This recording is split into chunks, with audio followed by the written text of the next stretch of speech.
Hey guys, I'm Kern with Four Wheel Trends, and I've got a question for you. Do you ever look back at your younger self and think, man, I wish I knew then what I know now?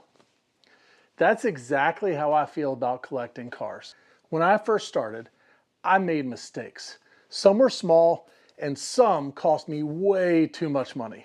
But hey, we live and we learn, right? So today, I'm going to share 10 lessons I wish I knew before I started collecting cars. If you're thinking about starting, or if you already have and just want to compare notes, this video is for you. Lesson number 1, buy what you love, not what's trending or popular.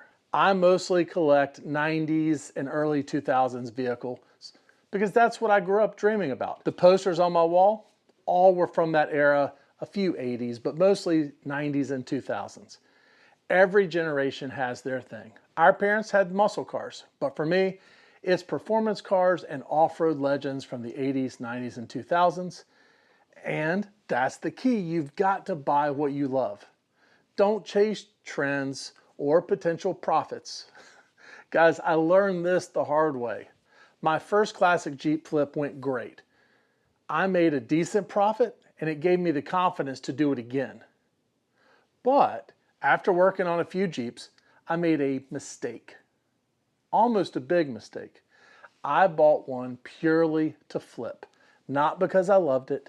The color combo just wasn't my style. I figured someone else would like it and I thought it was a good deal.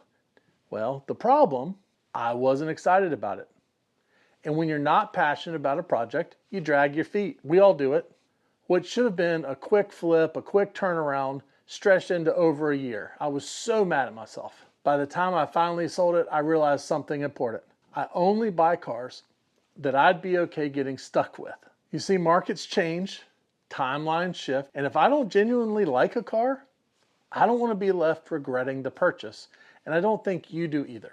So that would be my number 1 lesson. Number 2 lesson, buy the best example you can afford. I know the temptation to buy a cheap project car is real. I've been there. You think, I'll fix it and save money. But let me tell you, restoration always costs more than you expect. Paint jobs?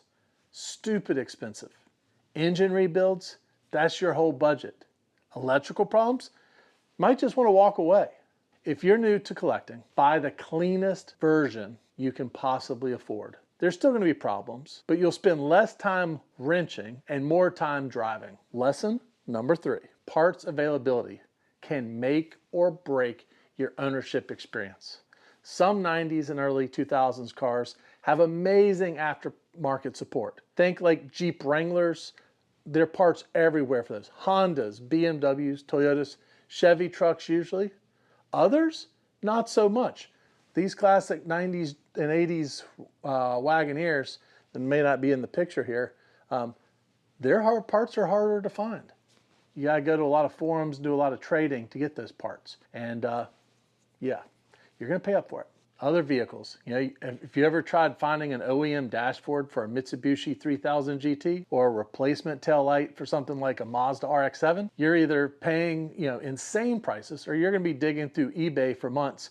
You might get lucky and the local pull apart has one, but they're rare. Before buying a project vehicle, make sure parts are readily available and reasonably priced. Otherwise, you might end up with a gorgeous paperweight or maybe some garage decoration. Lesson number 4, know your mechanical limits. I am all for working on my own cars. It saves money and it helps me understand them better. But be honest with yourself, guys. Can you do basic maintenance? Cool. Can you troubleshoot electrical gremlins? Maybe. Can you rebuild an engine? Some cars, especially the ones I like to collect, were becoming complicated. So those early 2000s, you started getting into some computers and they became a lot more complicated versus say like this Wagoneer here where everything can be fixed with a set of $100 tools from Walmart. So know that when you're getting into them. If you don't have the tools or the skills, be prepared to either learn fast or pay someone who knows what they're doing, but you got to fit that into your budget and your planning. Lesson number 5, get a car with a solid ownership history. Nothing, I mean nothing, beats a well-documented car. If you're buying something from generations and decades ago. You want records, service history, receipts, a thick binder that tells you exactly what's been done. This car right here, this is my 91 Grand Wagoneer. It came with a binder this thick of the upgrades, the modifications that were done to improve this vehicle. So with that binder, I can see picture by picture exactly what was done when they actually did a fuel injection conversion. They took pictures and documented every single step, so I can fix it at any time. That's rare. You don't usually get that. Generally, you want to avoid cars with no records, mystery modifications, and sketchy rebuilds. A car with a clean, documented history will save you so much stress down the road. Lesson number 6, expand your search and be patient. Look, your dream car might not be in your hometown. Be ready to travel or even ship a car if it means getting the right one. I've found better deals and cleaner cars just by expanding my search radius. And shipping, it's not as expensive as you think.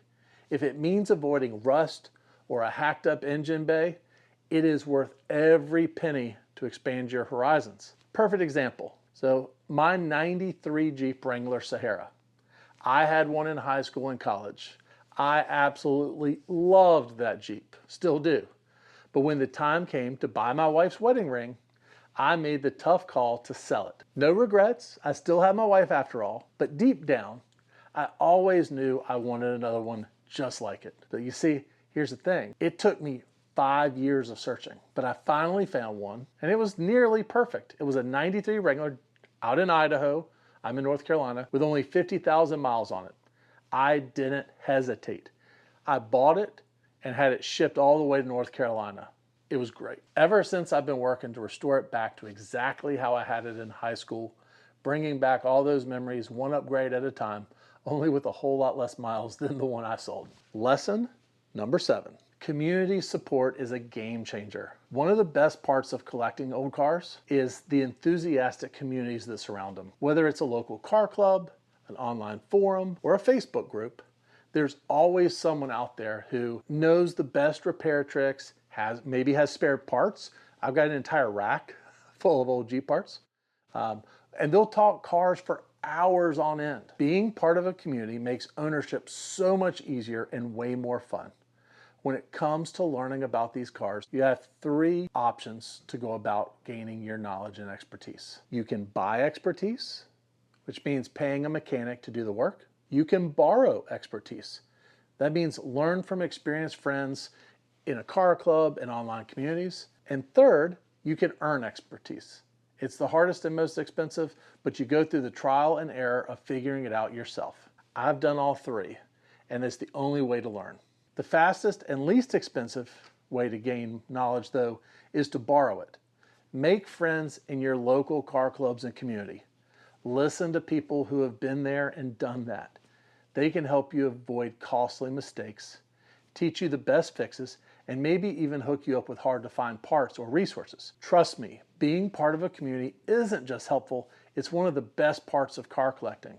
This Jeep right here, got painted because of going to a car show and meeting other people who recommended a paint and body guy to do the work on this car. And it was fantastic. Lesson number 8, storage. Storage, storage, storage. Oh, storage is more important than you think. Cars take up way more space than you realize, and if you're serious about collecting, you will run out of space. Leaving a car outside? Not ideal. Sun damage, rain, rodents, it all adds up. If you don't have a garage, consider renting storage or getting a car cover at the very least. Although those can mess up your paint in the wind, that would be the least of the 3 options, but it's an option. You see, I learned about storage the hard way. I live on a tiny lot near downtown. So when I started collecting these old Jeeps, my wife and I made a deal. Only one at a time. That didn't last very long. Before I knew it, the rules became as long as my wife could park in the garage, and then it became as long as she could park in the driveway. And then that led and turned into finding storage space somewhere else. Now my wife has a nice spot in the driveway, but not in the garage. In addition to our daily drivers, for a family of 4, I also pay for storage to house my growing collection. Lesson learned, guys. If you're serious about collecting cars, make sure you have some storage options. It's going to be important. Cars take up more space than you think, and trust me, they multiply fast. These things just keep finding me, and for some reason, I feel like I've got to save them all. Lesson number 9, and this might be one of the positives in these lessons, is insurance on collectible cars is different. Collector car insurance is not like normal car insurance. There can be mileage restrictions, agreed value policies, and different coverage levels. Some companies even require a locked garage, like this one. What you want to do is shop around and find a policy that actually works for how you drive. One of the best surprises about collecting cars, though, is the car insurance. You see, it turned out to be way more affordable than my daily driver insurance, though it does come with more restrictions. Still, compared to the cost of insuring a modern daily driver, it is a definite win for the car collectors. Number 10 lesson. It's number 10, but it's not the least. And this is one every car collector eventually learns. Not every car will be an investment. People get into collecting cars thinking they'll make money. Truth is, not every car appreciates in value. Just because you love the car, if it happens to go up in value, great. That's the kind of car to get if you just love it. If not, at least you've got something you can enjoy driving. Because at the end of the day, cars are meant to be driven. So guys, that's 10 lessons I wish I knew when I started collecting cars. If you made it this far, drop a comment. What's the biggest lesson you've learned in car collecting? And hey, if you love 80s, 90s, 2000s era cars as much as I do, hit like, subscribe, stick around. There's more car content coming, and we appreciate you guys joining us. And if you would, if you're still here, I appreciate it. In the description down below is a link to our newsletter, 4-Wheel Trends. We are putting out the word. That's how we communicate with our readers, viewers, listeners, etc. We started out with our website, 4wheeltrends.com. We've just now started doing these YouTube videos, and we're having fun and we're learning with it. And where we're really focusing our growth is on our newsletter. My buddy Bernard runs the day-to-day operations of that, and it's growing like crazy. Our goal is to make you the smartest automotive enthusiast in your friend group. We want you to have the latest and greatest breaking news in the automotive industry, so that when you're at a local car meet or a car club, or you're at lunch with some friends and the car industry comes up or some new car comes out, you're going to know about it because you're on that newsletter. So if you would, take a second and go down below. It'll take 10 seconds to sign up, and it's the way we can communicate. So if there's a video you want to see, if you see a funny car video that you want us to react to, we're thinking about doing some reaction videos, send that to us over email through the newsletter. That's how you can communicate with us. And with that, guys, we'll see you in the next one. We appreciate it.